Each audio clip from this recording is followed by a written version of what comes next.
আসসালামু আলাইকুম ওয়া রাহমাতুল্লাহি ওয়া বারাকাতুহু। সুপ্রিয় শিক্ষার্থী বন্ধুরা, সম্মানিত দর্শক ও শ্রোতা, কাছে এবং দূরে, দেশে ও প্রবাসে যে যেখান থেকে আমাদের এই আয়োজন দেখছেন, ভান্ডারিয়া সিদ্দিকিয়া কামিল মাদ্রাসা অনলাইন শাখার পক্ষ থেকে সকলকে অভিনন্দন ও মোবারকবাদ জানাচ্ছি। প্রিয় শিক্ষার্থীরা, করোনার এই সংকটকালীন মুহূর্তেও আমরা আমাদের পাঠদানের সাথে সংযুক্ত থাকতে পেরে আল্লাহর কাছে শুকরিয়া জানাই। যে যেখানেই আছি আশা করি আল্লাহ রব্বুল আলামিন আমাদের সকলকে ভালোই রেখেছেন। আর যারা অসুস্থ হয়ে পড়েছেন তাদের জন্য আমরা দোয়া করছি, আল্লাহ তাদেরকে শেফায়ে কামেলা নসিব করুন। প্রিয় শিক্ষার্থীরা, আমরা আমাদের নতুন পাঠে চলে যেতে চাই। তার আগে তুমি তোমার নাম এবং রোল কমেন্টে জানিয়ে দাও, আর এই পোস্টটি শেয়ার করে তোমার অন্য বন্ধুদেরকে দেখার সুযোগ করে দাও। তো চলো, আজ আর কথা না বাড়িয়ে আমরা আমাদের পাঠে চলে যাই। প্রিয় শিক্ষার্থীরা, আজকে আমরা কথা বলবো দাখিল অষ্টম শ্রেণীর আরবি প্রথম পত্র, যে কিতাবের নাম হলো আল-লুগাতুল আরবিয়াতুল ইত্তেসালিয়া। এই কিতাবের একটি নস আমরা গত ক্লাসে পড়েছিলাম। নসটির নাম ছিল শজরাতুল মানজু। আজকে আমরা শজরাতুল মানজু এই নসের উপরে আল আসইলা ওয়াল আজুবা প্রশ্ন উত্তর দেখব। গত ক্লাসে আমরা শুধুমাত্র নসের অনুবাদ এবং আল মুফরাদাত, নতুন কিছু শব্দের অর্থ, এগুলো দেখেছিলাম। আজকে আমরা পুরো নসটির উপরে কী ধরনের প্রশ্ন পরীক্ষা আসতে পারে সেগুলো আমরা দেখব। এরকম একটি নস দেওয়া থাকবে এবং উপরে বলা থাকবে ইকরা ইন নাসাত তালি সুম্মা আজিব আনিল আসইলাতিল মুলহাকা, অর্থাৎ নিচের নসটি পড়ো এবং এই আগত যে প্রশ্নগুলো আছে, যে প্রশ্নগুলো আসতেছে, সে প্রশ্নগুলোর উত্তর এই নসের আলোকেই তুমি দাও। তো আমরা এরকম দেখব যে প্রথম অংশে মোট 5টি প্রশ্ন দেয়া থাকবে, সেখান থেকে 3টি প্রশ্নের উত্তর দিতে হবে। এই বিষয় নিয়ে কিন্তু তোমাদের সাথে প্রশ্নের প্যাটার্ন কেমন হবে এই বিষয় নিয়ে তোমাদের সাথে আগের ক্লাসগুলোতে আমরা কথা বলেছি। আজকে আমরা সেই বিষয়ে কথা না বলে শুধুমাত্র প্রশ্নগুলো নিয়ে কথা বলবো ইনশাআল্লাহ। তো প্রথম অংশে এরকমের 5টি প্রশ্ন দেওয়া থাকবে, তার 3টি প্রশ্নের উত্তর দিতে হবে। প্রথম যে প্রশ্নটা এনেছি আসুয়াল আলিফ, আইয়াতু শাজারাতিন তাকসুরু ফি বিলাদিনা ইয়াওমান ফায়াওমান। তোমরা কি এই প্রশ্নটার বাংলা অর্থ বুঝতে পেরেছো? এখানে কি বলেছে? আইয়াতু শাজারাতিন, কোন গাছটি তাকসুরু বৃদ্ধি পাচ্ছে, ফি বিলাদিনা আমাদের দেশে, ইয়াওমান ফায়াওমান। অবশ্যই তোমাদের স্মৃতিপটে এই প্রশ্নটির উত্তর বেশি উঠেছে। তো চলো আমরা একটু প্রশ্ন উত্তরটা মিলিয়ে নিই। তাকসুরু শাজারাতুল মানজু ফি বিলাদিনা ইয়াওমান ফায়াওমান, অর্থাৎ তাকসুরু শাজারাতুল মানজু, বৃদ্ধি পাচ্ছে আম গাছ, ফি বিলাদিনা আমাদের দেশে, ইয়াওমান ফায়াওমান, দিনে দিনে। তো চলো সামনের প্রশ্নটা আমরা দেখে নেই। 12 নম্বরে প্রশ্ন রেখেছি মা যা তা'মালুল হুকুমাতু বিশাজারাতিল মানজু। মা যা কি, তা'মালুল হুকুমা সরকার করবে, বিশাজারাতিল মানজু আম গাছের ব্যাপারে। আমরা এখানে নসের ভিতরে যে আলোচনা দেখেছি তার আলোকে উত্তরটা আমরা এভাবেও লিখতে পারি, তাহতাম্মু আল হুকুমাতু বেগারসি আনওয়াই শাজারাতিল মানজু আল মুখতালিফা ওয়া তাকসিরি সামারাতিহা ওয়া তাজবিদি ফাওয়াকিহিহা বিল বুহুসি ওয়া বিল ইকতিশাফাতিল হাদিসা। অর্থাৎ আমরা বলেছিলাম যে সরকার আম গাছ, বিভিন্ন প্রজাতির আম গাছ, অর্থাৎ আমরা বলেছিলাম যে সরকার বিভিন্ন জাতের আম গাছ রোপণ করবে এবং এর ফলন বৃদ্ধি ও ফলের মান বৃদ্ধির ব্যাপারে গবেষণা এবং নতুন নতুন জাত আবিষ্কারের মাধ্যমে এই ব্যাপারে গুরুত্ব দিতে পারে। এরপরে প্রশ্নটা রেখেছিলাম মাইয়াকুলুল মানজু ও মাতা, কে আম খায় এবং কখন খায়। আমরা উত্তরটা এভাবে লিখতে পারি, ইয়াকুলু জামিউন নাস আল মানজু, সকল মানুষই আম খায়, ফি আইয়ামিন মা'লুমাত নির্দিষ্ট একটি সময়, অর্থাৎ আম কিন্তু সব সময় সারা দেশে থাকে না। নির্দিষ্ট সময়ে জ্যৈষ্ঠ মাসে আমরা জানি জ্যৈষ্ঠ মাসে আম পাকে, এই সময়টাতে সকল মানুষই আম পছন্দ করে। এরপরে প্রশ্ন, মাজা ইউকালুলিল মানজু ফি বিলাদিনা, আমাদের দেশে আমকে কি বলা হয়? ও মাজা না আমালু বিহি, এবং আম দিয়ে আমরা কি করি? এই প্রশ্নের উত্তরে আমরা এভাবে আনতে পারি, যেটা নসের ভিতরে আছে, ইউকালুলিল মানজু ফি বিলাদিনা মালিকুল ফাওয়াকে, আমকে আমাদের দেশে ফলের রাজা বলা হয়। নাকুলুহু, এই আম দিয়ে আমরা কি করি? এই অংশের উত্তরে আমরা এভাবে লিখব, নাকুলুহু, আমরা আম খাই, ও নাকসিবু বিহি উমলাতান খারিজিয়াতান কাসিরা, এবং আমের মাধ্যমে আমরা বেশি পরিমাণে বৈদেশিক মুদ্রা অর্জন করতে পারি।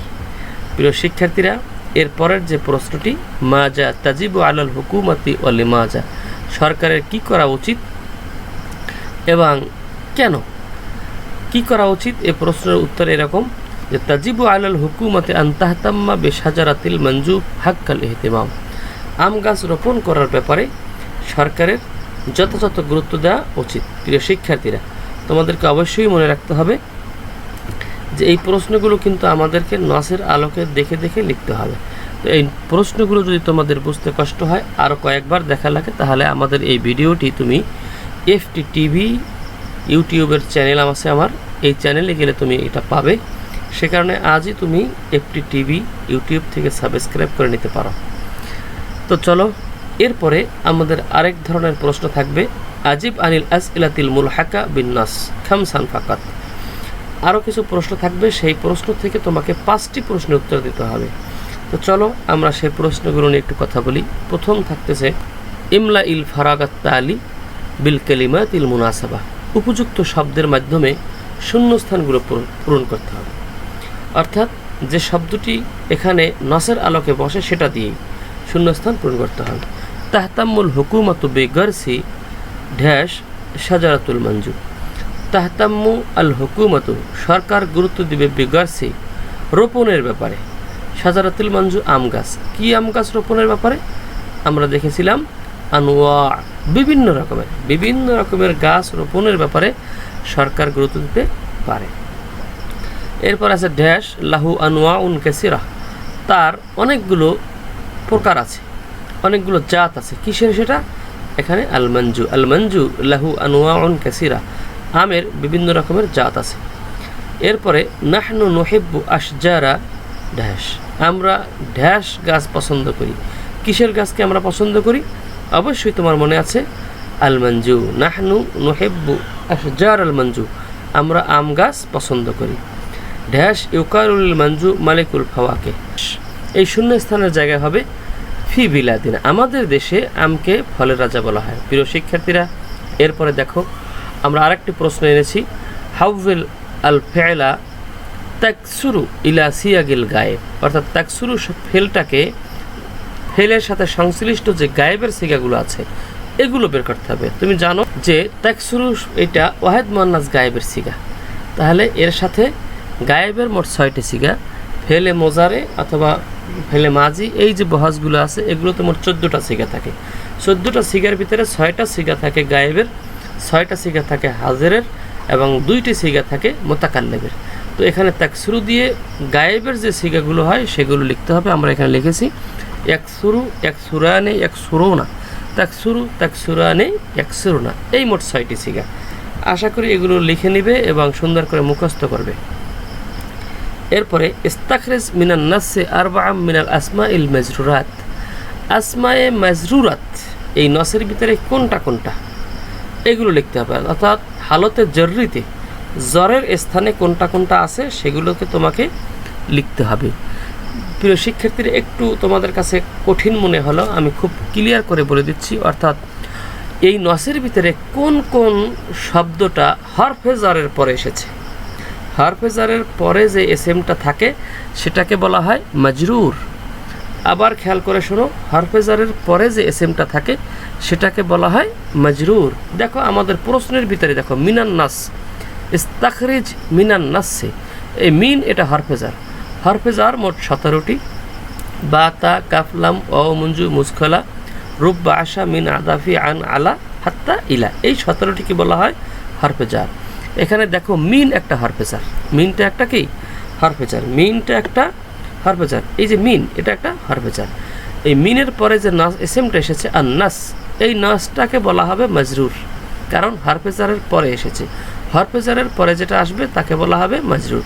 আবার দেখো মিনাল আসমা ই, এই আসমা শব্দটা মাজরুর, কারণ এটা মিনের পরে এসেছে। তো আমরা আমাদের নসের ভিতরে দেখেছি বিলাদুন, এই শব্দটার আগে ফি আছে, তাহলে ফি বিলাদুন, এই ফি বিলাদুনটা হলো মাজরুর।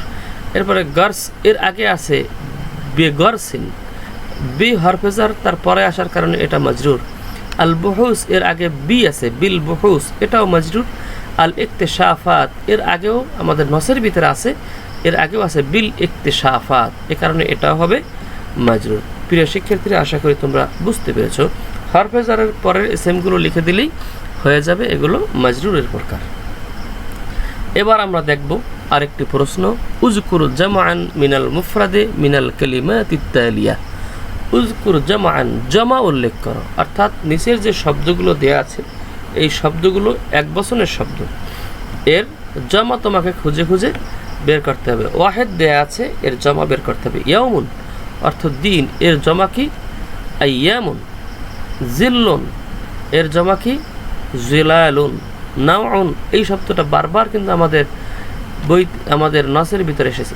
এই নাউন, এই শব্দটা কিন্তু আমাদের নাসের ভিতরে বারবার এসেছে। নাউইনের জমা হলো আনওয়াউন। লাজ্জাতুন, এর জমা হলো কি লাজ্জাতুন।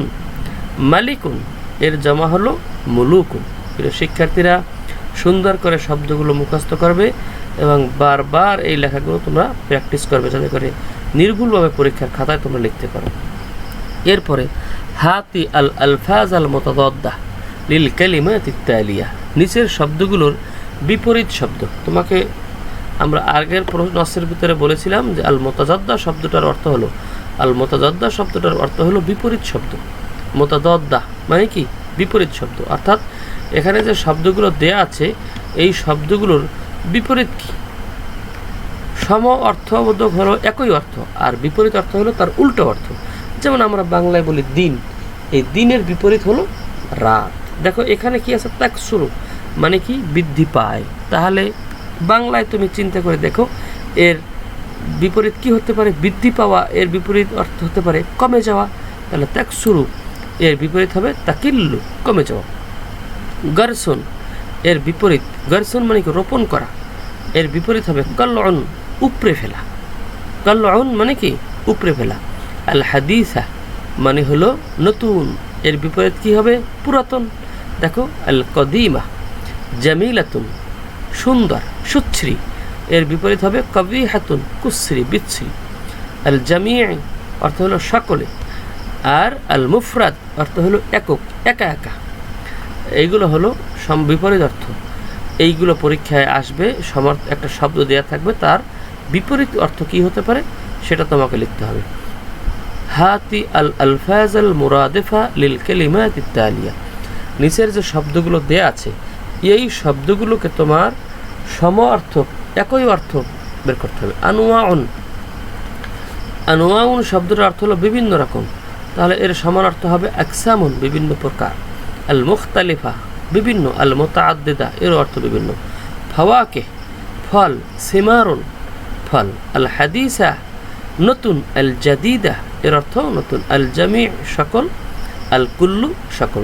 এই দুইটা শব্দের অর্থ কিন্তু একই। আগে ছিল বিপরীত, এখন আসলো কি একই অর্থ।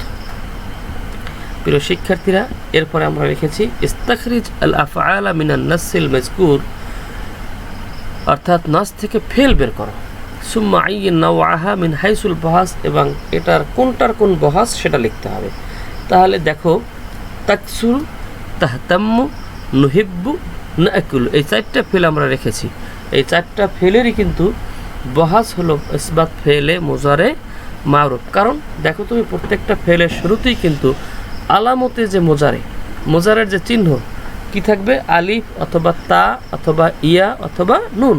এখানে কিন্তু তা আছে, দেখো প্রথমটার ভিতরে তা আছে, দ্বিতীয়টার ভিতরে শুরুতে কি আছে? তা আছে। এরপরে এখানে দেখো নুন আছে, নুন এটা আলামতে মোজারে, এরপরে আছে নুন নাকিলু, এটাও আলামতে মোজারে। প্রিয় শিক্ষার্থীরা, এবার তোমাদের জন্য আরেকটা প্রশ্ন নিয়ে এসেছি। ইস্তাখরিজ আল আসমা আল মুশতাক্কা মিনান নাসিল মাযকুর সুম্মা আইয়িন নাওআহা, অর্থাৎ নাস থেকে ইসমে মুশতাকের সিগাগুলো বের করো এবং কোনটা কোন প্রকার সেটা লেখো। আমরা জানি যে ইসমে মুশতাক হলো 7 প্রকার: ইসমে ফাইল, ইসমে মাফুল, ইসমে জরফ, ইসমে আলা, ইসমে তাবদিল, সিফাতে মুশাব্বা, ইসমে ফাইল মুবালাগা, এগুলো হলো ইসমে মুশতাকের প্রকার।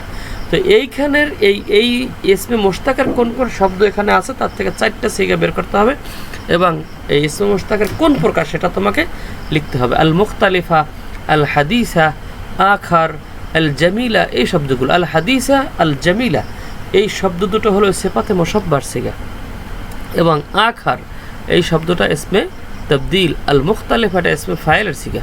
প্রিয় শিক্ষার্থীরা, আশা করি তোমাদের বুঝতে কষ্ট হচ্ছে না। যদি কোনো বুঝতে কষ্ট হয় তাহলে তোমাদেরকে আবারও বলি, কমেন্টে লিখে জানাও, আমরা তোমাদের প্রশ্নগুলোর জবাব দেওয়ার চেষ্টা করব ইনশাআল্লাহ। এরপরে লিখেছি ইস্তাখরিজ মিনান নাসি আরবা'a সিয়াগিন লিল মুদারি সুম্মা হাওযিলহা ইলাল মাদি। এই প্রশ্নটা খুব সহজ আছে, যে কারণে আমি এর উত্তর তোমাদের এখানে লিখে দিলাম না। এটা হলো যে নাস থেকে 4টি মুজারের সিগা বের করো এবং এটাকে মাজিতে রূপান্তর করো। প্রিয় শিক্ষার্থীরা, এরপরে আছে ইস্তাখরিজ আল আসমা আল মারফুআ, অর্থাৎ কোনটা কোন কোন এসএম হালতে রফিতে আছে। এখানে যে এসএমগুলো আছে এগুলো এরাব কোনটা হালতে রফিতে আছে সেগুলো তোমাকে লিখতে হবে।